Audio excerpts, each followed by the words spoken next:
बंदी छोड़ सतगुरु रामपाल जी महाराज जी की जय हो। परमेश्वर की सभी प्यारी आत्माओं को मुझ पवन दास का सत्साई और आप सभी सत्सेवक भाई बहनों का इस 1 घंटे के 8:30 से 9:30 बजे तक के लाइव संघ का समाधान में दास तहे दिल से शुक्रिया अदा करता है कि आप सभी पुण्यात्माएं जो परम पूज्य सतगुरु रामपाल जी महाराज जी के सेवक हैं, उनके दास हैं, उनके भगत हैं, आप जी के सहयोग से और सतगुरु रामपाल जी महाराज जी के आशीर्वाद से बहुत ही अच्छा रेस्पॉन्स परमेश्वर ने प्रथम एपिसोड का दिलवाया है। ये भी हम निवेदन करते हैं, हम प्रार्थना करते हैं, हम परमेश्वर को दंडवत बारंबार विनती करते हैं कि परमेश्वर हम सभी सत्सेवक भाई बहनों पे और जितनी भी साध संगत है परमेश्वर की, उन सब पे उनकी दया बरकरार रहे, बनी रहे। पुण्यात्माओं, लाइव संघ का समाधान के अंतर्गत परमेश्वर की सैकड़ों और हजारों की संख्या में आत्माओं को भरपूर लाभ मिल रहा है। उन्हें अध्यात्म की उन अनसुनी बातों का मालूम पड़ता है, उन्हें पता चलता है जिन बातों का केवल एक सच्ची साध संगति के तहत ही मालूम पड़ सकता है, अन्यथा बहुत मुश्किल है। तो आज ये हमारा लाइव संघ का समाधान का फेसबुक के ऊपर दूसरा एपिसोड है। तो पुण्यात्माओं, हम शुरुआत करते हैं आज के दूसरे लाइव संघ का समाधान के एपिसोड की। और दास के व्हाट्सएप पे एक भगत भाई का मैसेज आया और भगत भाई ने अपनी शंका जाहिर की कि भगत जी, हमें एक शंका है क्योंकि हम बरवाला कांड 2014 के बाद परम पूज्य सतगुरु रामपाल जी महाराज जी से हम जुड़े हैं। हमें नहीं पता था भगत जी कि जितने भी नामदान केंद्र खोल रखे हैं सतलोक आश्रम मैनेजमेंट हरियाणा ने, वो नामदान केंद्र परम पूज्य सतगुरु रामपाल जी महाराज जी के आशीर्वाद से नहीं खुले हुए हैं।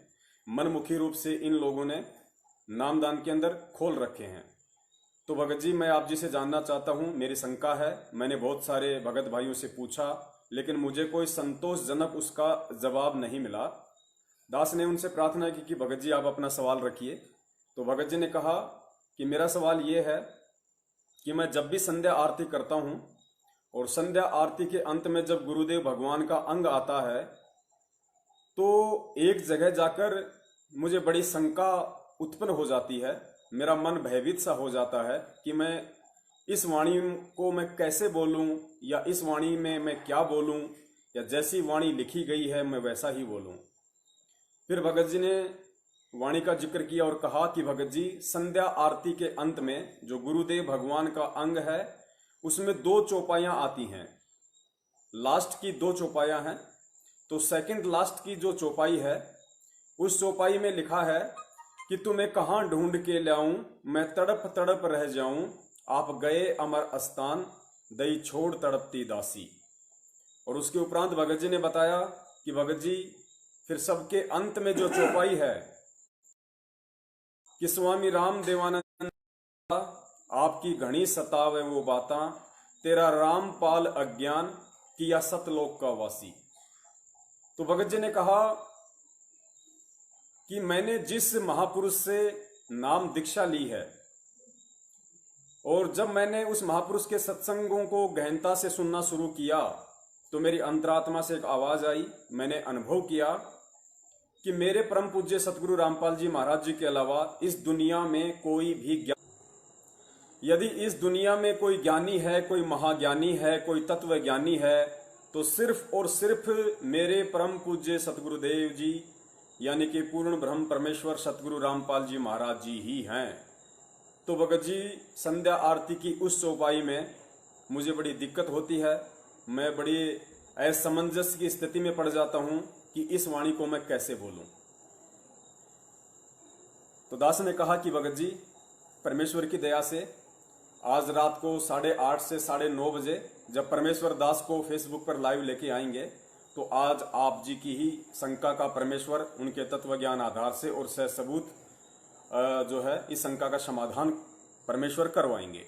तो पुण्यात्माओं, आज की जो शंका है या यूं कह लीजिए कि आज का जो सवाल है भगत समाज का वो यही है कि संध्या आरती के अंत की चौपाई में हम अपने पूज्य गुरुदेव को अज्ञानी कहकर कैसे संबोधित कर सकते हैं। तो इस चीज का क्या रीजन है, इसका क्या भेद है, ये आज परमेश्वर अपने तुच्छ सत्सेवक इस पवन दास पे दया करेंगे और दास सबूत आधारित प्रमाणों के साथ भगत समाज के सामने इसको प्रस्तुत करेगा। उससे पहले दास एक छोटी सी बात आप जी को बता देना चाहता है, क्योंकि इस शंका का समाधान सतलोक आश्रम मैनेजमेंट हरियाणा या किसी भी नामदान संचालक या कोऑर्डिनेटर के पास नहीं है और ना ही हो सकता है। वैसे तो परमेश्वर ने इसी शंका का समाधान आज से लगभग 2 साल पहले यूट्यूब पर वीडियो बनवाकर डलवा दिया था। चूंकि परमेश्वर के बच्चे हर जगह नहीं पहुंच पाते हैं, सारे प्रमाण सारे सबूत वो नहीं देख पाते हैं, तो परमेश्वर ने आज एक बार पुनः उन भगतजियों के माध्यम से अपने इस तुच्छ सत्सेवक पवन दास पे इस सेवा की दया की है। उससे पहले दास एक छोटा सा जिक्र करना चाहता है कि सतलोक आश्रम मैनेजमेंट हरियाणा और उनके पीछे लगे हुए जितने भी सेवादार लोग हैं, जो अपने आप को सेवादार कहते हैं, कोऑर्डिनेटर हैं, नामदान संचालक हैं, उन लोगों के पास इस तरह की शंकाओं का समाधान क्यों नहीं है। इसका रीजन केवल एक ही है, क्योंकि परमेश्वर की वाणी है कि सब सुमरे अपने अनुमाना तो गति लखी न जाई, कहे कबीर कृपया कर जन पर ज्यों की त्यों समझाई। यदि हर मनुष्य इस ज्ञान को अपने स्तर से सोचकर समझकर यदि अनुमान लगाता रहेगा, आइडियाज लगाता रहेगा, तो ये वाणियां कदापि समझ में नहीं आने वाली है। परमेश्वर इन वाणियों को समझने की सद्बुद्धि अपनी उसी आत्मा को बख्शीश करते हैं जो आत्मा सतगुरु को परमात्मा मानती है, उन्हें पूर्ण ब्रह्म परमेश्वर मानती है, उन्हें साक्षात कबीर परमेश्वर जी मानती है। तो सतलोक आश्रम मैनेजमेंट हरियाणा और परम पूज्य सतगुरु रामपाल जी महाराज जी के परिवार वालों ने, उनके भाई बंधुओं ने, काल लोक में जो उनकी पत्नी है, उनके बच्चे हैं, रिश्तेदार हैं, उन लोगों ने कभी भी उनको परमात्मा की दृष्टि से नहीं देखा। केवल उन्होंने संत रामपाल जी महाराज जी को रिश्तों के तराजू में ही आजीवन तोला, और यही वो कारण है कि वो सद्बुद्धि परमेश्वर उनको बख्शिश नहीं कर पाए जो सद्बुद्धि आज तक उनको आ जानी चाहिए थी। रीजन ये था कि सतलोक आश्रम बरवाला में एक दिल्ली से सुरेश दास जी हैं, जो पेशे से एडवोकेट हैं, वो क्रोथा कांड के मुकदमों को फेस कर रहे थे। लेकिन सतलोक आश्रम मैनेजमेंट बरवाला सुरेश दास जी को बहुत ही कम सहयोग करता था, डॉक्यूमेंट्री या फाइनेंशियली या कोई भी रीजन हो, वो उन्होंने ही बताया। उनसे बात हुई थी तो उन्होंने बताया कि एक समय जब मैं उन मुकदमों की पैरवी करके और आश्रम में आया तो मैं बड़ा परेशान था, क्योंकि मुझे किसी भी तरह का सहयोग उन क्रोथा कांड के मुकदमों को सॉल्व करने में सतलोक आश्रम मैनेजमेंट हरियाणा यानी परम पूज्य सतगुरु रामपाल जी महाराज जी के भाई महेंद्र जी, ट्रस्टी बलजीत जी या अन्य जितने भी जो गणमान्य व्यक्ति वहां पे समझे जाते थे, बलवान जाखड़ कह लीजिए, रामकुमार ढाका जी कह लीजिए, या अन्य सतगुरु रामपाल जी महाराज जी के इस काल लोक वाले रिश्तेदार, उन्हें सहयोग नहीं कर रहे थे। तो भगत जी दुखी हारे सतलोक आश्रम बरवाला में आए। उस समय परम पूज्य सतगुरु रामपाल जी महाराज जी डी गेट के अंदर जो हॉल है बहुत बड़ा सा, वहां पे उन्हीं व्यक्तियों के साथ बैठे हुए थे जिन व्यक्तियों का दास ने अभी अभी जिक्र किया है। यानी जिस समय सुरेश जी जो एडवोकेट थे वो सतलोक आश्रम बरवाला में एंटर हुए, सतगुरुदेव जी के पास में गए, तो उन्होंने देखा कि परम पूज्य सतगुरु रामपाल जी महाराज जी अपने छोटे भाई महेंद्र, ट्रस्टी बलजीत और रामनिवास छावला जो कि नजफगढ़ दिल्ली से हैं, रिटायरमेंट फौजी, अन्य 2-3 व्यक्ति और थे जो सतलोक आश्रम मैनेजमेंट बरवाला की कमान को संभालते थे।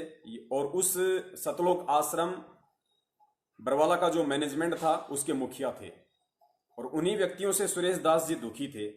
तो सतगुरुदेव जी चेयर पर बैठे हुए थे और बाकी जो व्यक्ति जिनका दास ने नाम गिनाया है वो सभी इर्द गिर्द ही बैठे हुए थे।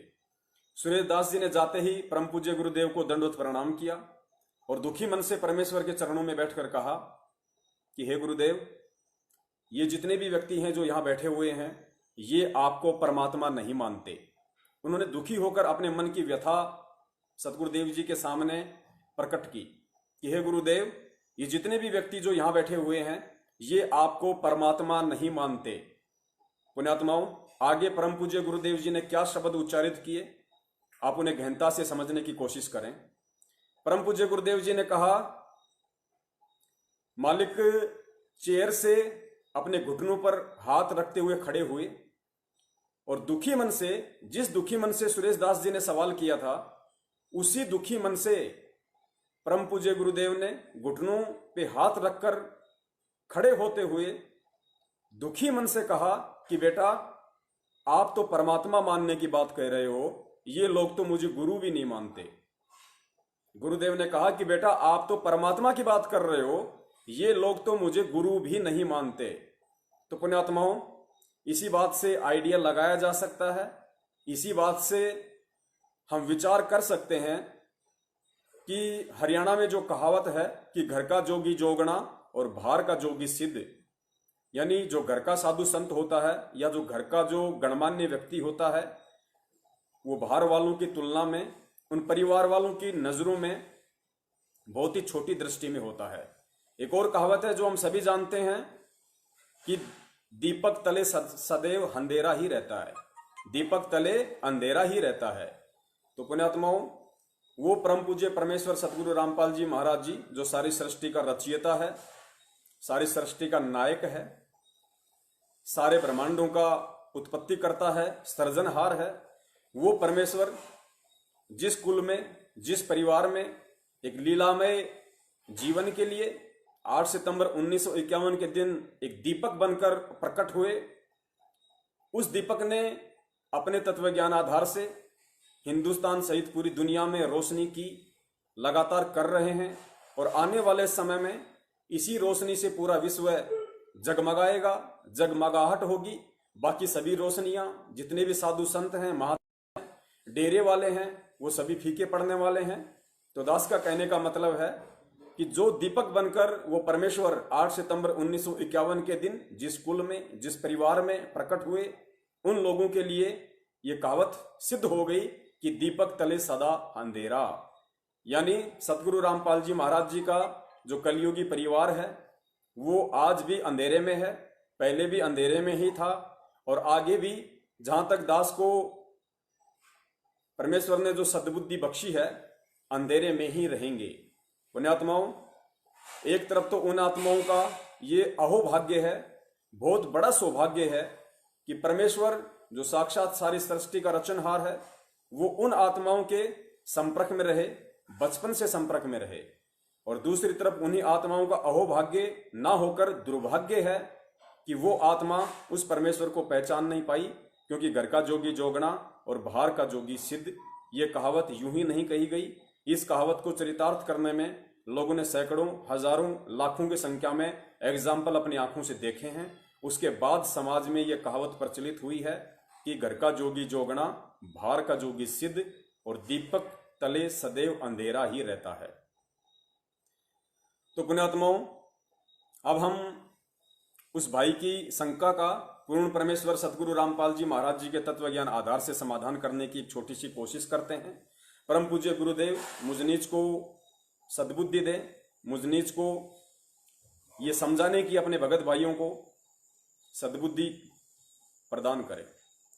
तो पुण्यात्मा, वाणी दास आपको एक बार सुना देता है कि कौन सी वाणी के विषय में भगत जी ने कहा कि जब ये दो वाणियां मेरे कानों में गूंजती हैं तो एक शंका सी उत्पन्न हो जाती है। शंका का मतलब उन्हें समझ में नहीं आता कि इन वाणियों के समय मैं क्या करूं, मुझे क्या बोलना चाहिए या फिर ऐसे ही मुझे बोलना चाहिए।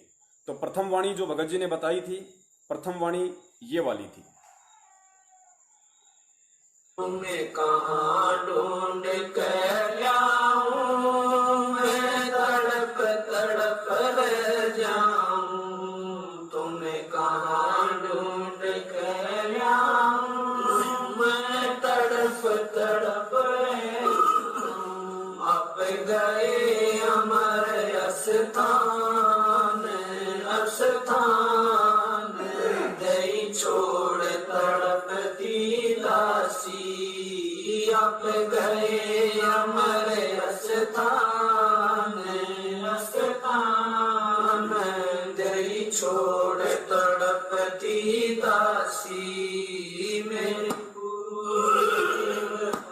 भगवान, भगवान दियो काट काट की बात। सत साहेब, तो पुण्यात्माओं, पूर्ण परमेश्वर बंदी छोड़ सदगुरु रामपाल जी महाराज जी ने अनेकों युगों में विभिन्न देश काल और परिस्थितियों के अनुसार इस पृथ्वी पे प्रकट होकर अपना ज्ञान प्रचार किया है, अपनी वाणियों का फैलाव किया है। और परमेश्वर कहते हैं कि 33 अरब ज्ञान हम भाग्या, पर मूर्ख जीव को मर्म नहीं ला गया। यानी हमने 33 अरब ज्ञान इस पृथ्वी पे आकर दिया। कोई भाई ये ना समझे कि जब पूर्ण परमेश्वर कबीर साहब जी 650 साल पहले काशी में प्रकट हुए थे, 120 वर्ष तक उन्होंने एक लीला में जीवन जिया था। उन 120 वर्ष के जीवन में ही उन्होंने 33 अरब वाणियां बोली होंगी, बाकी होंगी नहीं। यहां परमेश्वर जी का जो कहने का आशय है वो ये है कि परमेश्वर जब भी, जिस भी युग में, जिस भी समय, एक लीला तो परमेश्वर सीधी सीधी कमल के फूल पर प्रकट होने की करते हैं हर युग में, क्योंकि वेदों में जो परमेश्वर की महिमा लिखी हुई है कि वो परमेश्वर मां के गर्भ से उत्पन्न नहीं होता है, वो एक तालाब में, एक सरोवर में, एक विकसित कमल के फूल पर प्रकट होता है शिशु रूप में। एक निसंतान दंपत्ति उनको उठा ले जाते हैं और अपने बच्चे की तरह उनकी परवरिश करते हैं। तो चारों युगों में एक एक विधि से जो प्रकट होते हैं परमेश्वर शिशु रूप में कमल के फूल पर, वो लीला चारों युगों में केवल उन्होंने इसलिए करनी पड़ी, केवल वो इसीलिए करते हैं ताकि वेदों में जो परमेश्वर की महिमा का वर्णन है वो यथावत बना रहे, लोगों का विश्वास बना रहे, और जब कभी समय आए तो परमेश्वर के द्वारा लिखवाई गई वेदों की महिमा और साक्षात परमेश्वर ने यहाँ आके जो उदाहरण पेश किया है, यानी थ्योरी और प्रैक्टिकल दोनों मैच करें, दोनों के दोनों मेल करें, तो जीव को अच्छे से समझ में आ जाएगा कि परमेश्वर के क्या गुण होते हैं, परमेश्वर के क्या लक्षण होते हैं, परमेश्वर मां के गर्भ से आता है या परमेश्वर स्वयंभू है, वह स्वयं प्रकट होता है। तो परमेश्वर की एक अन्य वाणी है कि साहिब से सतगुरु भय और सतगुरु से भय साध, ये तीनों गति एक है। मालिक की वाणी है कि साहिब से सतगुरु भय और सतगुरु से भय साध, ये तीनों गति एक है, गति कुछ अगम अगाध, ऐसी कुछ वाणी है परमेश्वर की। ये तीनों अंग एक हैं, गति कुछ अगम अगाध। यानी वो परमेश्वर जो सारी सृष्टि का रचनहार है, जो कबीर परमेश्वर है, जो अपने निज लोक शतलोक में रहता है, वो परमेश्वर स्वयं साहिब रूप है। साहिब यानी परमात्मा, सुप्रीम। तो साहिब से सतगुरु है, साहिब रूप से वो परमात्मा जो उनका तेजपुंज का रूप है, शब्द रूप है, उस रूप को परमात्मा हल्का करते हुए इस पृथ्वी पे आते हैं, सतगुरु का रूप धारण करते हैं। साहिब से सतगुरु भय, फिर वो परमेश्वर सतगुरु रूप में ही एक सुयोग्य शिष्य की, एक भगत की, एक परम भगत की भूमिका भी करते हैं। क्यों करते हैं? क्योंकि जब उस परमेश्वर के जो शिष्य होंगे वो उस परमेश्वर को देख के और अपना आध्यात्मिक जीवन निर्वाह करें। अपने आध्यात्मिक जीवन पे हमें कैसे चलना है, हमें अपने गुरुदेव के प्रति क्या भाव रखने हैं, क्या भाव हमें प्रकट करने होते हैं, वो शिक्षा देने के लिए वो साहिब सतगुरु की भूमिका करता है। और सतगुरु की भूमिका में वो एक अच्छी आत्मा को अपना मुंह बोला सतगुरु धारण करके, गुरु धारण करके फिर एक उदाहरण पेश करता है कि एक भगत को अपने गुरुदेव के प्रति कैसा व्यवहार करना चाहिए, कैसा उसका आचार विचार होना चाहिए, अपने गुरुदेव के प्रति भगत की कैसी सोच होनी चाहिए, गुरुदेव के प्रति भगत की कितनी श्रद्धा होनी चाहिए, अपने गुरुदेव में कितनी आस्था होनी चाहिए।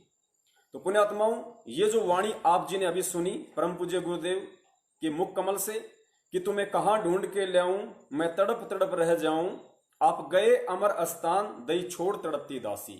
तो पुण्यात्माओं, परम पूज्य गुरुदेव सतगुरु रामपाल जी महाराज जी ने 17 फरवरी 1988 के दिन ठीक उसी तरह एक लीला की, जैसे कि 650 साल पहले काशी में स्वामी रामानंद जी को कबीर साहिब जी ने अपना मुंह बोला गुरु बनाया था दीन दुनिया की नजरों में, दृष्टि में।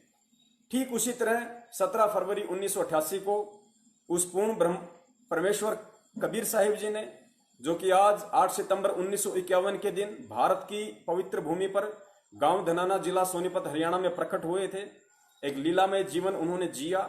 और 17 फरवरी 1988 को आदरणीय गरीबदास जी महाराज जी के 12वें पंथ में प्रवेश करते हुए उन्होंने स्वामी राम देवानंद जी महाराज जी को, जो कि एक बहुत ही अच्छी आत्मा थी, उनको अपना मुंह बोला गुरु धारण किया, क्योंकि परमेश्वर ने एक सतगुरु की भूमिका करके आगे जो पिछली पीढ़ी की आत्माएं हैं उनको मोक्ष प्रदान करवाना था। तो गुरुदेव ने उससे पहले एक शिष्य की भूमिका निभाना भी अति आवश्यक था, तो उन्होंने उस शिष्य की भूमिका निभाई। और उस शिष्य की भूमिका के अंतर्गत जब हमारे दादा गुरुदेव स्वामी राम देवानंद जी महाराज जी का शरीर छूटा और वो सतलोक को प्राप्त हुए, उसके उपरांत ये जो शब्द है, जो अंतिम जो गुरुदेव का अंग है, ये गुरुदेव का अंग केवल परम पूज्य गुरुदेव सतगुरु रामपाल जी महाराज जी ने अपने गुरुदेव यानी हमारे दादा गुरुदेव को समर्पित किया है। स्वयं सतगुरु रामपाल जी महाराज जी ने ही इस शब्द का निर्माण किया है, गुरुदेव के अंग का। तो अपने गुरुदेव की सतलोक प्राप्ति के बाद अपने गुरुदेव के प्रति एक भगत का क्या भाव होना चाहिए, किस तरीके से उसकी रहनी करनी होनी चाहिए, इस बात को, इस चीज को आने वाली जो पीढ़ियां हैं, आने वाला जो भगत समाज है, जो आप और हम हैं और हजारों साल तक जो आएंगे, उन सब के लिए सतगुरु रामपाल जी महाराज जी ने एक एग्जाम्पल के रूप में पेश किया है, एक उदाहरण के रूप में पेश किया है। और परम पूज्य सतगुरु रामपाल जी महाराज जी उस भगत के रोल में, उस भगत के वेश में अपने गुरुदेव के प्रति, अपने सतगुरुदेव के प्रति ये चौपाई उन्होंने समर्पित की है और कहा है कि तुम्हें कहां ढूंढ के लाऊं, मैं तड़प तड़प रह जाऊं, आप गए अमर स्थान दई छोड़ तड़पती दासी। कि हे गुरुदेव, आपने अपने इस शिष्य, आपने अपने भगत, आपने अपने दास इस रामपाल दास को अकेला छोड़ दिया है। हे परमात्मा, मुझे आपकी इतनी संगति प्राप्त हुई, मैं इतने समय तक आपकी शरण में रहा, मैंने इतना सब कुछ आप जी की शरण में रह के सीखा। हे परमेश्वर, आप सतलोक को चले गए हैं और आपने अपने इस दास को, आपने अपनी इस आत्मा को इस काल लोक में अकेली ही तड़पने के लिए छोड़ दिया है।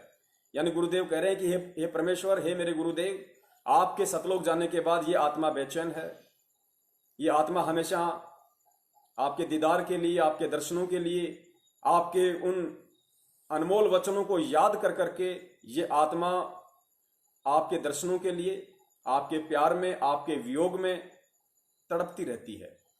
तो पुण्यात्माओं, जब ये वाणी संध्या आरती में आती है गुरुदेव भगवान के अंग में, तो दास इस समय बिल्कुल साइलेंट रहता है, दास इस वाणी को नहीं बोलता है। क्यों नहीं बोलता है? आप जी को पहले बता दिया गया है कि ये वाणी हमारे दादा गुरुदेव जी के सतलोक गमन के उपरांत हमारे जो सतगुरुदेव जी हैं, परम पूज्य सतगुरु रामपाल जी महाराज जी, उन्होंने उनके प्रति अपने भाव व्यक्त करते हुए, अपने आप को एक दास साबित करते हुए, अपने आप को एक सुयोग्य भगत सिद्ध करते हुए अपने गुरुदेव के प्रति अपने विचार, अपने आभार, अपनी श्रद्धा, अपने भाव व्यक्त किए हैं। हमें क्यों नहीं बोलनी? हमें इसलिए नहीं बोलनी है क्योंकि हमारे गुरुदेव पूर्ण ब्रह्म परमेश्वर, साक्षात वो कबीर परमात्मा है, साक्षात वो बंदी छोड़ है। और बंदी छोड़ ना कभी जन्मता है, ना कभी वो मरता है। और आज साक्षात वो परमात्मा हमारे सतगुरु के रूप में, हमारे गुरु के रूप में इसी पृथ्वी पे प्रकट है, हमारी नजरों के सामने है, इस धरातल पे वे आज प्रत्यक्ष हैं। तो हम ये नहीं कह सकते कि तुम्हें कहां ढूंढ के लाऊं, मैं तड़प तड़प रह जाऊं, आप गए अमर स्थान दई छोड़ तड़पती दासी।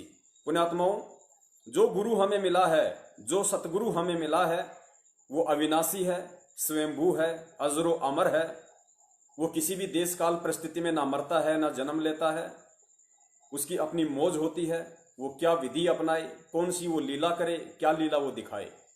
तो ये वाणी हम यूज यहाँ नहीं कर सकते क्योंकि हमारे गुरुदेव हमारी आंखों के समक्ष हैं, हमारे सामने हैं।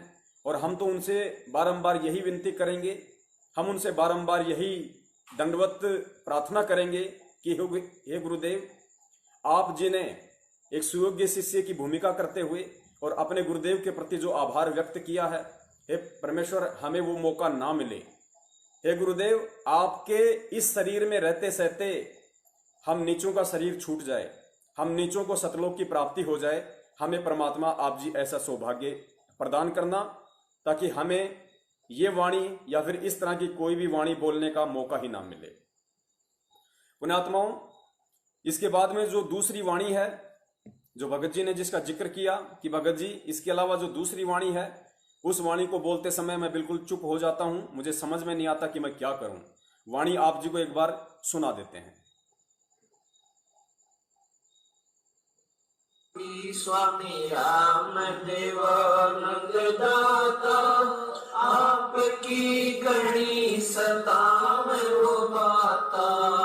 स्वामी राम देवानंद दाता, आपकी गणी सताव वो बाता। तेरा राम पाल अज्ञान किया सतलोक का वासी। तेरा राम पाल अज्ञान किया सतलोक का वासी। मेरे गुरुदेव भगवान भगवान दियो काट काट की पास। सत्साई पुण्यात्माओं, दूसरी चौपाई ये थी जो अभी आप जी ने सुनी कि स्वामी राम देवानंद जी दाता, आपकी घनी सतावे वो बाता। तेरा राम पाल अज्ञान किया सतलोक का वासी। पुण्यात्माओं, इस वाणी के सरलार्थ से पहले दास आप जी को एक छोटा सा परम पूज्य गुरुदेव का वीडियो सुनाएगा 40 सेकंड का, जिसमें यह साबित होता है कि परम पूज्य गुरुदेव जो साहिब हैं, साहिब से जो एक सतगुरु की भूमिका करते हैं, जो आज हमारे सतगुरु बनकर वो भूमिका निभा रहे हैं। उसके बाद वो एक शिष्य की भूमिका करते हैं, जो कि 17 फरवरी 1988 को दादा गुरुदेव जी के शरण में आकर उन्होंने निभाई, दुनिया को दिखाई। तो वो गुरुदेव, वो परमात्मा एक सुयोग्य भगत की भी भूमिका निभाता है। ये वीडियो आप जी सुनिए स्वयं परम पूज्य गुरुदेव सतगुरु रामपाल जी महाराज जी के मुख कमल से। अब वो परमात्मा है जिसने आकर खुद यहाँ पर सत्संग किया और सच्चा ज्ञान दिया। वही सतगुरु है और वही आकर के यहाँ एक सच्चे भगत की भूमिका करते हैं, एक नेक नागरिक का अभिनय भी वही करते हैं। अपना करके खाओ, जैसे राखे भगवान न्यों रहो, ज्यादा इस दौड़ धूप माया की संग्रह करने में अपना जीवन मत नसाओ, नाश ना करो। ये एग्जाम्पल दिया दाता ने, और जो ये भी उन्होंने प्रमाणित कर दिया कि जो सच्ची लगन से मुझे बजता है, संसार की दृष्टि में बेशक निर्धन दिखे, पर भगवान की दृष्टि में सबसे धनवान है। जय हो बंदी छोड़ की। ये परमेश्वर का एक बहुत ही अनमोल सा संदेश आप जियो तक पहुंचा है इस लाइव फेसबुक एपिसोड के माध्यम से, जो परमेश्वर ने 8:30 से 9:30 बजे रात्रि को अपने दासों को निमित्त बनाकर शुरू करवाया है। तो पुण्यात्माओं, आप जी ने देखा कि परम पूज्य सतगुरु रामपाल जी महाराज जी ठीक वही भूमिका कर रहे हैं, एक सुयोग्य शिष्य की, एक भगत की, जो आज से 650 साल पहले कबीर साहिब जी ने आदरणीय रामानंद जी को अपना मुंह बोला गुरु धारण करके की थी। पुण्यात्माओं, बीच में एक भाई का एक कमेंट्स आया था, शायद शंकरदास जी का ये कमेंट्स है, देवली टॉक से हैं। शंकरदास जी ये कहना चाह रहे हैं, या उनकी ये शंका है, शंकरदास जी कहना चाह रहे हैं कि भाई हमने तो गुरुदेव जी के मुख कमल से ये भी सुना है कि हमें आदरणीय गरीबदास जी महाराज जी की वाणियों में फेरबदल नहीं करना है। ये उनके आदेश थे, हमें उनकी किसी भी वाणी में फेरबदल नहीं करना है। पुण्यात्माओं, बिल्कुल सही बात है, सवाल होने चाहिए, इसीलिए परमेश्वर ने दया करके ये लाइव शंका समाधान का प्रोग्राम रखवाया है। और हमने पहले ही कहा था कि जितनी हमें परमेश्वर सद्बुद्धि देंगे और जितना हमें सही सही ज्ञात होगा उतना हम अवश्य बताएंगे। पुण्यात्माओं, शंकर जी की बात बिल्कुल जायज है, मैं उनके सवाल का सम्मान करता हूं। उनकी भावनाओं का मैं सम्मान करता हूं, तो बीच में थोड़ा सा इस टॉपिक पे भी जिक्र करना अति आवश्यक है।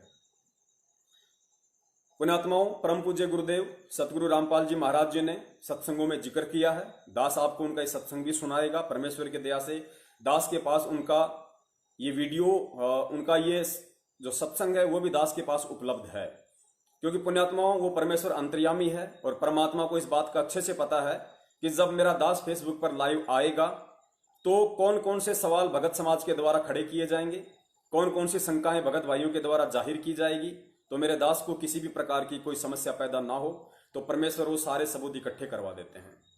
पुण्यात्माओं, पहले सुनिए आप जी वो ऑडियो जो शंका हमारे शंकर दास जी ने व्यक्त की है।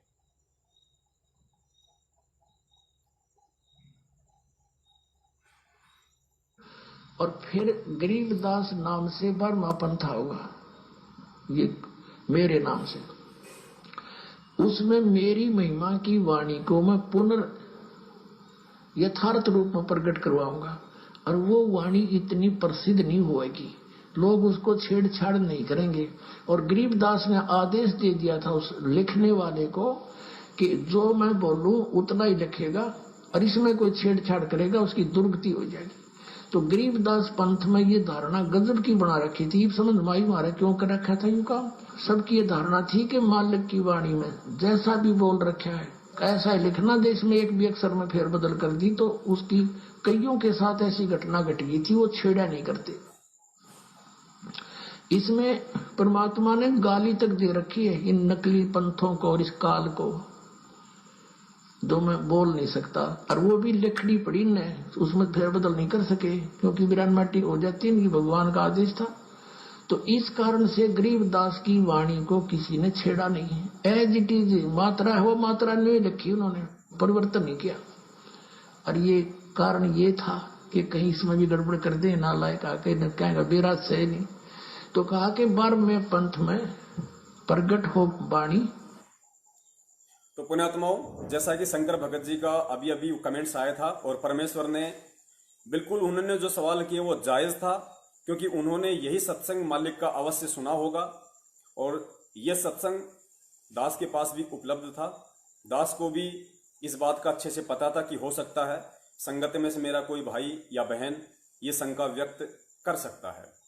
तो पुण्यात्माओं, बात बिल्कुल जायज है। आदरणीय गरीबदास जी महाराज जी का यह सख्त आदेश था, या यूं कह लीजिए कि आज से 300 वर्ष पहले सतगुरु रामपाल जी महाराज जी का सख्त आदेश था, क्योंकि आदरणीय गरीबदास जी महाराज जी के रूप में स्वयं संत रामपाल जी महाराज जी ही प्रकट थे, या यूं कह लीजिए कि वो कबीर परमेश्वर ही प्रकट थे। क्योंकि चाहे आप कबीर परमेश्वर कहिए, चाहे बंदी छोड़ गरीबदास जी महाराज कहिए, या चाहे आज वर्तमान में सतगुरु रामपाल जी महाराज जी कहिए, ये तीनों शक्ति, ये तीनों पावर एक ही हैं।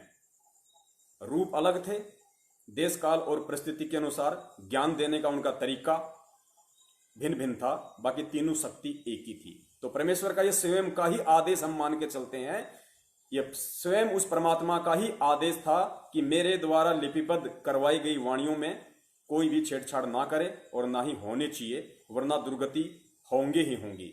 और आदरणीय गरीबदास जी महाराज जी के पंथ में सतगुरुदेव जी ने बताया, नाम मुझे ध्यान नहीं आ रहा, लालदास जी था या कोई और था या कोई भगत था, उन्होंने कुछ छेड़खानी की थी, तो गुरुदेव ने बताया कि उसको अधरंग मार गया था। उसके बाद में सभी के अंदर ये भय उत्पन्न हो गया कि जैसी वाणी है गरीबदास जी महाराज जी की वैसी ही लिखनी है, मात्रा में भी हेर फेर नहीं।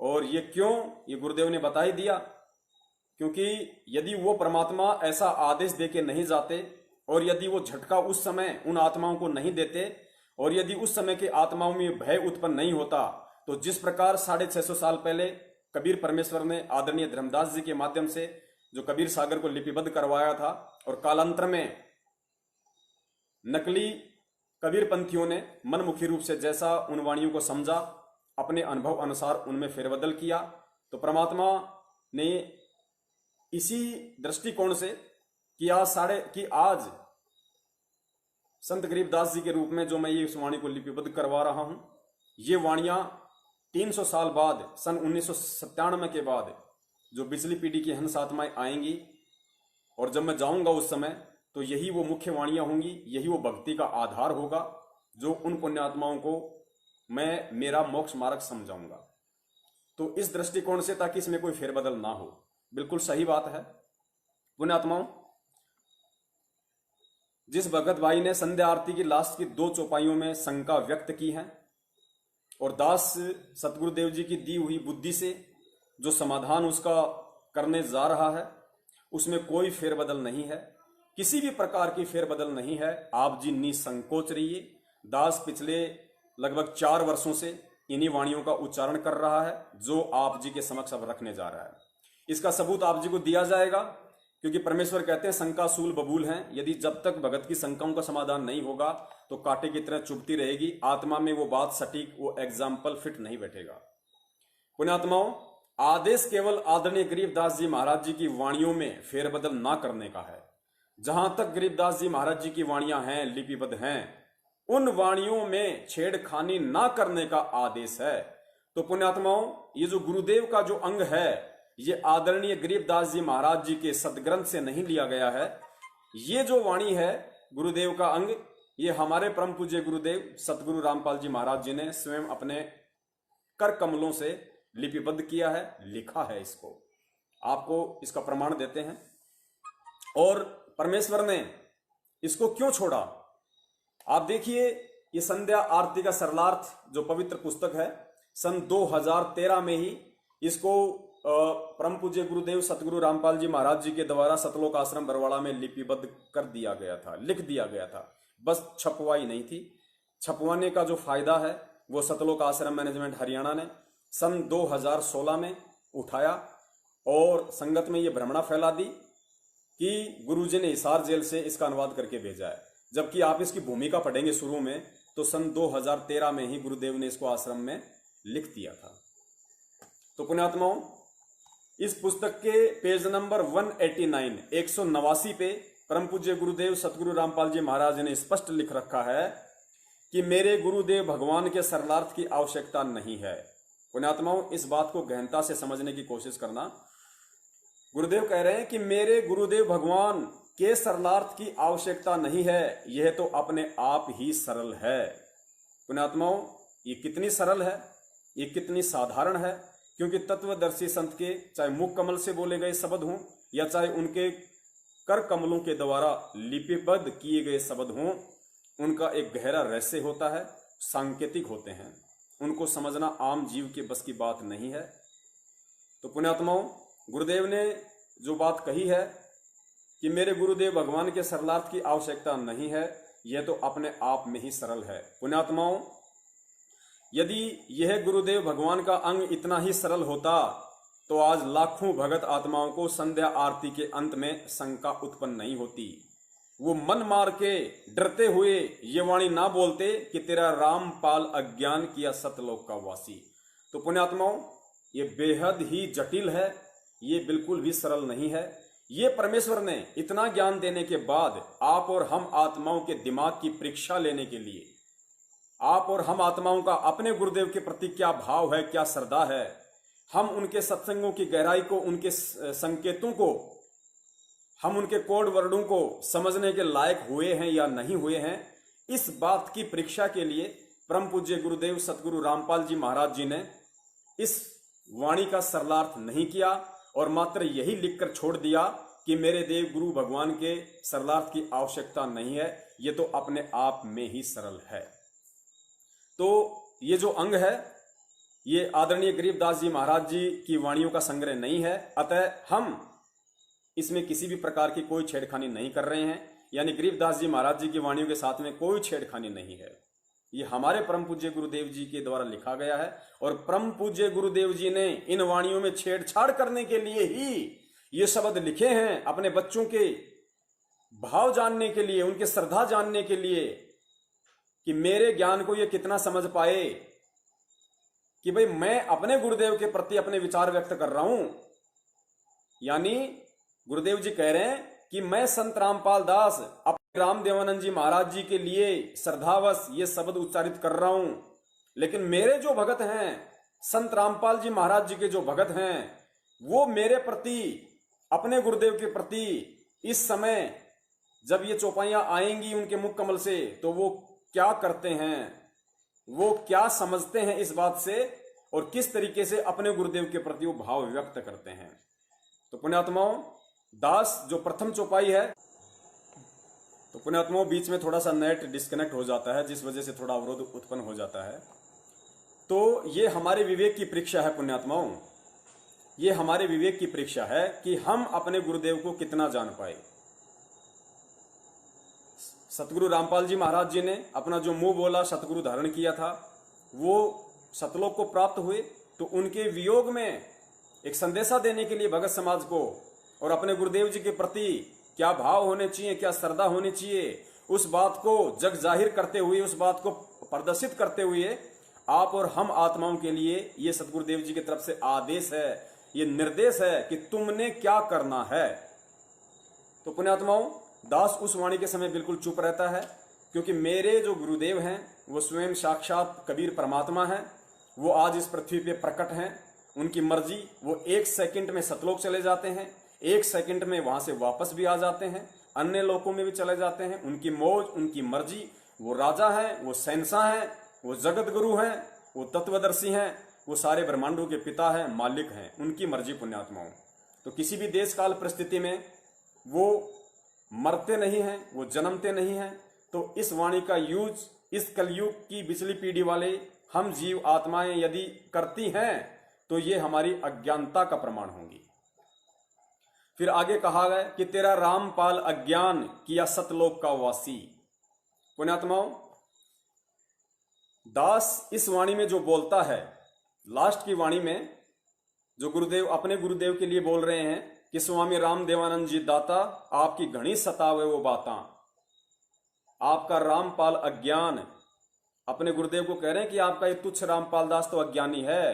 पुण्यात्माओं, सर्वज्ञानी होने के बावजूद, महाज्ञानी होने के बावजूद वो परमेश्वर अपने गुरुदेव के समक्ष अपने आप को छोटा साबित कर रहा है, प्रदर्शित कर रहा है। इसको कहते हैं असली भगत की भूमिका। जो भूमिका परमेश्वर अपने हाथ में लेते हैं, जो रोल, जो एक्टिंग वो दुनिया का सबसे बड़ा कलाकार अपने हाथ में लेता है, उसको 1000% पूरा करता है। लोग धोखे में रह जाते हैं कि एक्टिंग कर रहा है या असलियत में कर रहा है। पुण्यात्माओं, एक फिल्म बनाने के लिए एक प्रोड्यूसर एक एक्टर को एक नकली रोल 2 करोड़ रुपए में उसको खरीदता है, और उस 1 करोड़ 2 करोड़ रुपए के लिए वो एक्टर अपनी पूरी जान झोंक देता है कि ये 3 घंटे की फिल्म कहीं बर्बाद ना हो जाए, कहीं ये मार्केट में पिट ना जाए। तो पुण्यात्माओं, विश्व की सबसे बड़ी जो आध्यात्मिक फिल्म है वो परम पूज्य सतगुरु रामपाल जी महाराज जी, इस सदी के जो महान नायक हैं, वो आए हुए हैं, प्रकट हैं ये फिल्म बनाने के लिए। वो भगत का रोल भी कर रहे हैं। तो पुण्यात्माओं, सारे रोल वो परमेश्वर स्वयं ही करता है। बीच में थोड़ा नेट फिर से डिस्कनेक्ट हो गया था, जिस वजह से दास थोड़ा सा डिस्टर्ब हो गया। तो पुण्यात्माओं, दास एक बार अपना नेट चालू कर लेता है। अभी तो दूसरे भगत जी का था, चलने दो भाई। तो पुण्यात्माओं, दास इस वाणी में जो शब्द उच्चारित करता है परमेश्वर के द्वारा दी गई सद्बुद्धि से, ज्ञान आधार से, वो ये उच्चारित करता है कि सतगुरु रामपाल जी दाता। कुछ भी बोल सकते हैं परमेश्वर को, हम किसी भी उच्चतम शब्द से अलंकृत कर सकते हैं। बंदी छोड़ सतगुरु रामपाल जी दाता, स्वामी रामपाल जी दाता, सतगुरु रामपाल जी दाता, पूर्ण परमेश्वर सतगुरु रामपाल जी दाता। हम कोई भी अलंकृत शब्द, उपमात्मक शब्द जो परमेश्वर के लिए यूज किए जाते हैं, जो शुद्ध होते हैं, सर्व शक्ति युक्त होते हैं, हम कोई भी शब्द शुरुआत में उनके लिए यूज कर सकते हैं।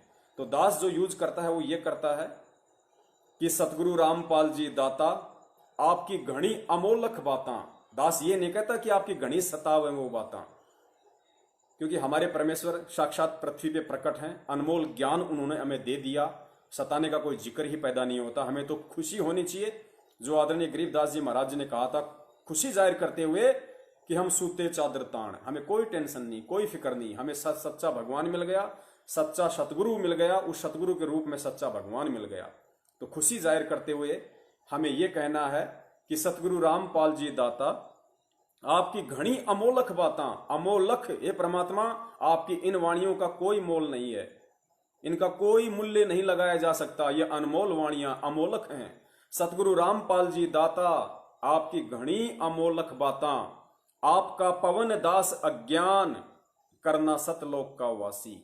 आपका पवन दास अज्ञान, आप जी जो भी भाई बहन है अपना स्वयं का नाम यूज कीजिए और फिर कहिए कि करना सतलोक का वासी या करियो सतलोक का वासी, कि हे परमेश्वर, हे बंदी छोड़ सतगुरु रामपाल जी महाराज जी, आपका ज्ञान, आपकी वाणियां इस दुनिया में अनमोल है, अमोलक हैं, उनको कोई काट नहीं सकता, उनको कोई मिटा नहीं सकता, उनसे ऊपर बढ़कर कोई ज्ञान नहीं दे सकता।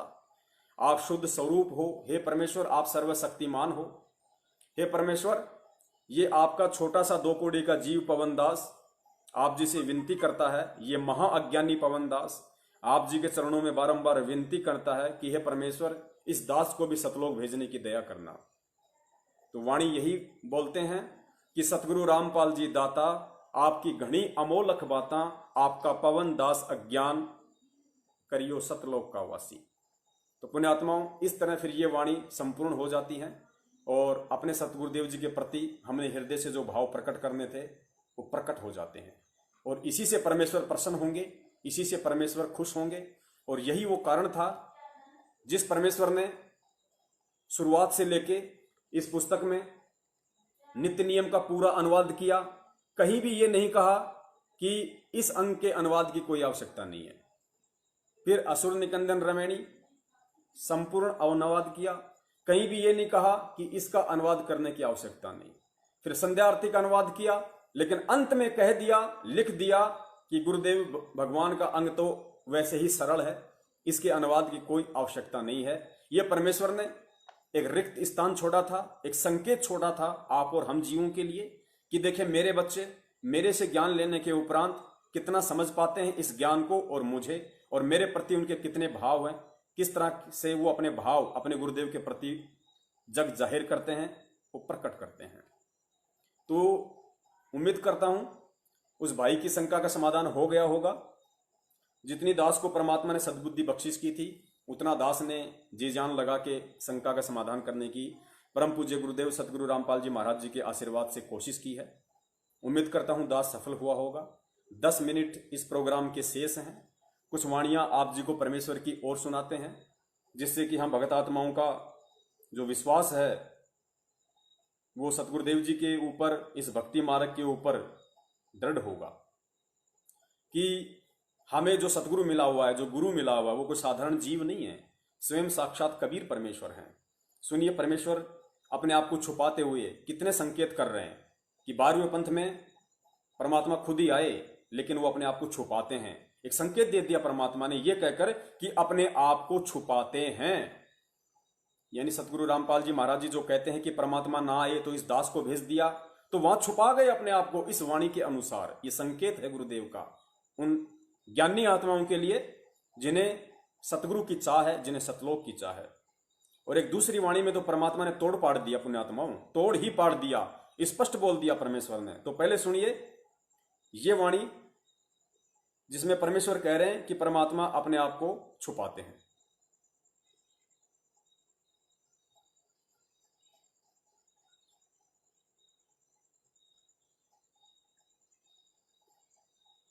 बोलो सतगुरुदेव की जय हो। कबीर ये माया अटपटी सब गट आन अड़ी, और किस किस न समझाऊं या कुआ भांग पड़ी। तो यहाँ हम सभी एक का कुएं का भांग पिए फिर रहे। वो परमात्मा आता है, हम उसका भी जूते मारते हैं, उसको बुरा कहते हैं, नकलियों का स्वीकार करें बैठे हैं तो आसपास भी नहीं भगवान कहिए। अब कहने का दास का तात्पर्य है कि इस दास के स्थान पर ये सोच लो परमात्मा बैठे हैं, और फिर हम कैसे व्यवहार करेंगे उस एक का कुएं का भांग। पुण्यात्माओं ध्यान से सुनना, क्या शब्द उस सारी सृष्टि के रचनहार कबीर परमेश्वर के द्वारा उच्चारित किए जा रहे हैं। गुरुदेव कह रहे हैं कि ये सोच लो कि इस दास के स्थान पे, इस रामपाल दास के स्थान पे वो कबीर परमात्मा बैठा है। हमें आदेश दिया जा रहा है गुरुदेव के द्वारा कि ये सोच लो कि इस रामपाल दास के स्थान पर कबीर परमात्मा बैठा है। तो हमें मानना पड़ेगा कि सामने संत रामपाल जी नहीं बल्कि कबीर परमेश्वर जी बैठे हैं। तो हमें ये हृदय से मानना पड़ेगा। और फिर गुरुदेव कह रहे हैं कि उसी के अनुसार फिर रहनी करनी करो। एक बार दोबारा सुनो पुण्यात्माओं। अरे वो परमात्मा आता है, हम उसके भी जूते मारते हैं, उसको बुरा कहते हैं, इन नकलियों को स्वीकार करें बैठे हैं तो आसपास भी नहीं भगवान के।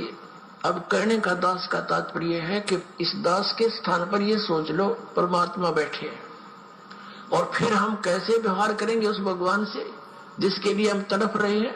ऋषियों ने शरीर गाल दिए। गुरुदेव कह रहे हैं कि ये सोच लो कि इस दास के स्थान पे परमात्मा बैठे हैं कबीर जी, और फिर तुम कैसा व्यवहार करोगे जिस भगवान की प्राप्ति के लिए ऋषि मुनियों ने शरीर गाल दिए। तो पुण्यात्माओं, ये संकेत है उन आत्माओं के लिए जो 8 सितंबर 2020 को उनका जन्मदिन मनाकर बहुत बड़ी महाभूल कर चुकी हैं, अपने आध्यात्मिक जीवन की सबसे बड़ी गलती कर चुकी हैं इतना ज्ञान लेने के बाद। परमेश्वर कह रहे हैं कि ये सोच लो कि इस दास के स्थान पे कबीर परमात्मा बैठे हैं, फिर तुम्हारी कैसी रहनी करनी होगी। अरे जिन पुण्य आत्माओं ने हृदय से ये मान लिया, गुरुदेव के इस सत्संग को आदेश बनाकर, उनके मुख कमल से उच्चारित वाणी को उनका आदेश मानकर कि ये मान लो कि इस दास के स्थान पे परमात्मा बैठा है, फिर कैसा व्यवहार करोगे। पुण्यात्माओं, जिस आत्मा ने ये मान लिया कि मेरे गुरुदेव के स्थान पे कबीर परमात्मा बैठा है, तो पुण्यात्माओं कबीर परमात्मा का कभी जन्मदिन नहीं मनाया जाता है। गुरुदेव कह रहे हैं फिर तुम कैसा व्यवहार करोगे। यानी कबीर परमात्मा बैठे हैं गुरुदेव के स्थान पे, तो कैसा व्यवहार करोगे, जन्मदिन मनाओगे या प्रकट दिवस मनाओगे। पुण्यात्माओं, काल भगवान के साथ परमेश्वर का जो वचन था, उस वचन के अनुसार परमात्मा खुलकर नहीं बताएगा कि I am God, I am Kabir, I am the supreme power of the universal. ये नहीं बताएगा वो परमेश्वर कभी भी, लेकिन सत्संगों में संकेत स्पष्ट कर दिए परमेश्वर ने। और जिस आत्मा की इन संकेतों को समझने की भी बुद्धि नहीं खुली, वो आत्मा समझ लो अभी बहुत कच्ची है, सतलोक जाने के लायक नहीं है। उसको कोई भी भ्रमित कर सकता है। और उन आत्माओं को 8 सितंबर 2020 के दिन एक पीला पर्चा निकालकर, उससे पहले उन आत्माओं से उस अविनाशी परमात्मा का जो सतगुरु रामपाल जी महाराज जी के स्वरूप में स्वयं विद्यमान है, उनका जन्मदिन मनवाकर उनसे आध्यात्मिक जीवन की सबसे बड़ी भूल करवा डाली। संत रामपाल जी महाराज जी का सन 2020 में जन्मदिन मना है। सन 2020 में जन्मदिन मना है, जबकि संत रामपाल जी महाराज जी है कहां। क्या कोई बताएगा कि संत रामपाल जी महाराज जी है कहां? कहां है संत रामपाल जी महाराज, और आपने किनका जन्मदिन मनाया है?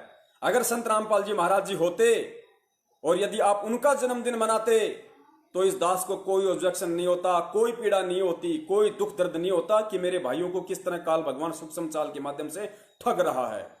संत रामपाल जी महाराज कहां हैं? सुनिए कबीर परमेश्वर जी के मुख कमल से। लोक अनामी जावेगी वहां, कोई ना मिले चौबारे, आत्मा और परमात्मा वहां कोई ना रते न्यारे। लोक अनामी जावेगी वहां, कोई ना मिले चौबारे, आत्मा और परमात्मा वहां नहीं रहते न्यारे। अब सुनना कि संत रामपाल जी महाराज जी कहां बैठे हैं, कहां है संत रामपाल जी महाराज जी, और आप लोगों ने किनका जन्मदिन मनाया है 2020 में, किनका जन्मदिन मनाकर मां भूल की है।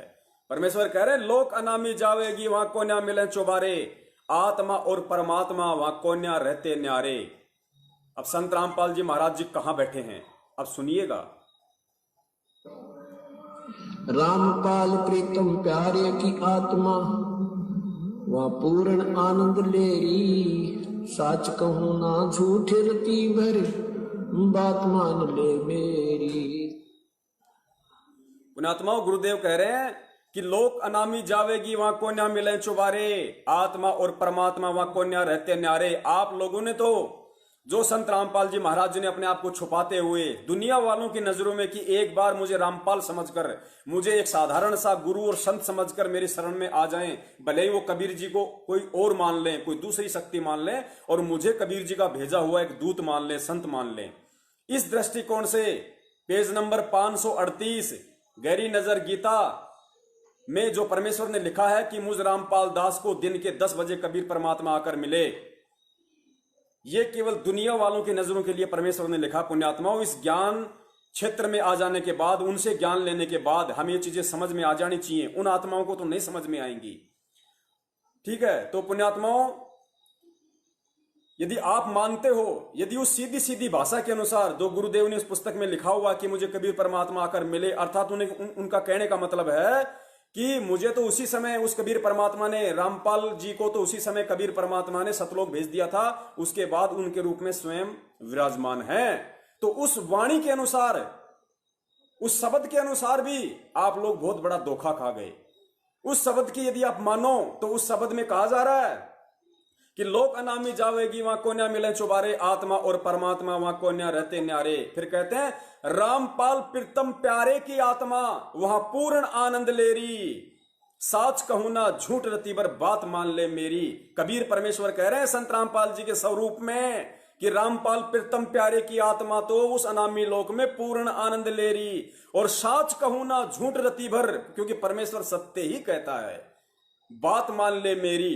तो पुण्यात्माओं, 1997 में आप लोग मानते हो कि संत रामपाल जी महाराज जी की आत्मा को सतलोक भेज दिया, उसके बाद से स्वयं कबीर परमेश्वर हैं। तो फिर 2020 में तुम्हें यह मालूम होते हुए भी कि 1997 में सतगुरु रामपाल जी महाराज जी को सतलोक भेज दिया गया है, और उनके शरीर में इस 5 तत्व के पुतले में स्वयं वो कबीर परमेश्वर उनके स्वरूप में विद्वान है। तो पुण्यात्माओं, तुम भाई बहनों ने इतना ज्ञान लेने के बाद सन 2020 में जन्मदिन क्यों मनाया, और तुमने किसका मनाया फिर? क्योंकि संत रामपाल जी महाराज जी तो है ही नहीं, वाणी बोल रही है कि वो तो अनामी लोक में जा चुकी है वो आत्मा। तो आज 2020 में तुमने किनका जन्मदिन मनाया? पुण्यात्माओं, बहुत बड़ा धोखा खा लिया, बहुत बड़ी ठोकर खा चुके हो आप लोग, जिन जिन लोगों ने 8 सितंबर के दिन उनका जन्मदिन मनाया। पुण्यात्माओं, परमेश्वर और क्या कहेगा? अब हनुमान जी की तरह कोई सीना फाड़ के नहीं दिखाएगा कि आई एम कबीर, दर्शन कर लो मैं कबीर हूं, ये नहीं कहेगा, क्योंकि ज्ञान मार्ग का ये समय है। अगर परमात्मा ने यूं चमत्कार दिखाकर, अगर इसी तरह अज्ञानतावश परमात्मा ने लेके जाना होता तो 650 साल पहले ही ले जाता परमात्मा। उस समय तो हम इतने विकारी और दुराचारी भी नहीं थे। लेकिन परमेश्वर ने उदाहरण पेश कर दिया कि मुसलमान धर्म के प्रवर्तक हजरत मोहम्मद को मैं बिना ज्ञान समझाए सतलोक लेकर गया था, लेकिन वो नहीं रहा। सतलोक नहीं, मिन्नी सतलोक लेके गए थे उसको परमात्मा। सतलोक तो उसी आत्मा को लेके जाएंगे जो वहां जाने के लायक होगी। परमात्मा ने फिर बताया कि मिनी सतलोक में हजरत मोहम्मद को मैं केवल इसीलिए लेके गया था ताकि पिछली पीढ़ी आत्माओं को यह समझा सकूं कि बिना ज्ञान के यदि कोई सतलोक चला भी जाएगा तो वहां टिक नहीं पाएगा। और हजरत मोहम्मद साहब मिनी सतलोक में टिक नहीं पाए। क्यों? गुरुदेव ने बताया कि उनके यहां पे लाखों की संख्या में अनुयायी हो गए थे, मान बढ़ाई और अहंकार उनके अंदर कूट कूट के भर गया था। इस वजह से सतलोक में वो नहीं टिक पाए, मिनी सतलोक में, और यहां वापस आने की उन्होंने जिद की और उनको वापस मुझे छोड़ना पड़ा। तो पुण्यात्माओं, ये पिछली पीढ़ी का समय परमेश्वर ने हम आत्माओं को शिक्षित करके, विज्ञान देके, हमें केवल ज्ञान आधार से सतलोक ले जाने के लिए आए हैं, ये चमत्कार दिखा के नहीं। और पुण्यात्माओं, आप लोगों ने 2020 में फिर किसका जन्मदिन मना लिया? अरे एक आत्मा के 2 पति होते हैं। पुण्यात्माओं, लाइट चली गई है, दास मोबाइल की ऑन करता है। तो पुण्यात्माओं, दास को लगता है टाइम भी हो गया होगा, इसीलिए हो सकता है परमेश्वर ने कि भाई 1 घंटा बहुत होता है, इससे ज्यादा का समय उचित नहीं है, क्योंकि ये तो लगातार चलना है सतगुरुदेव जी की दया से।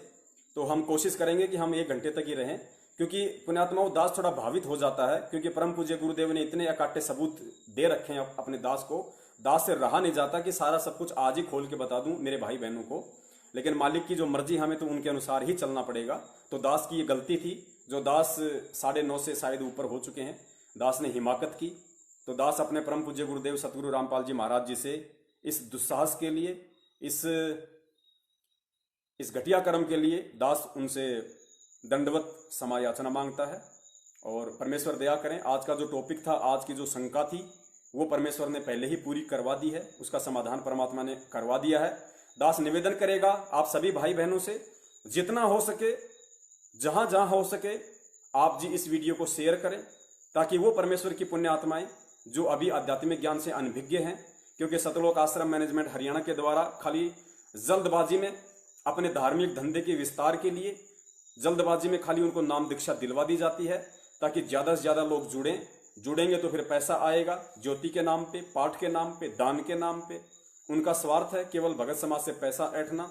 उनका ये कोई मकसद नहीं है कि लोग इस ज्ञान से परिचित हों, क्योंकि गुरुदेव ने तो हजारों बार कहा है कि पुण्यात्माओं, इस ज्ञान को एक बार सुनो, 100 बार सुनो, 1000 बार सुनो, डीवीडी ले लो, चिप ले लो, पुस्तकें पढ़ो, और जब तुम्हें संपूर्ण ये ज्ञान हो जाए अच्छी तरीके से, उसके बाद ही तुम नाम दीक्षा लो। कोई जल्दबाजी नहीं है। जिस दिन से तुम ये ज्ञान सुनना शुरू कर दोगे, जिस दिन से आप ये पुस्तक पढ़ना शुरू कर दोगे, उसी दिन से वो परमात्मा कबीर जी आपके साथ है, आपका बाल विवाह का नहीं होने देगा। यदि बाल विवाह का हुआ तो आपके हित में होगा, दोबारा से आपको मानव जन्म देगा।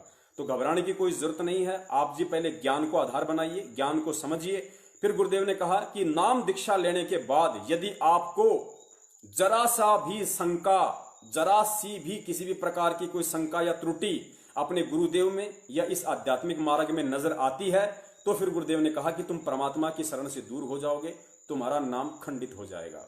तो मैनेजमेंट को इन बातों की कोई परवाह नहीं है। उन्हें केवल जल्दबाजी में नाम दीक्षा दिलवाकर अपना धार्मिक धंधा आगे से आगे जो है बढ़ाते रहना है।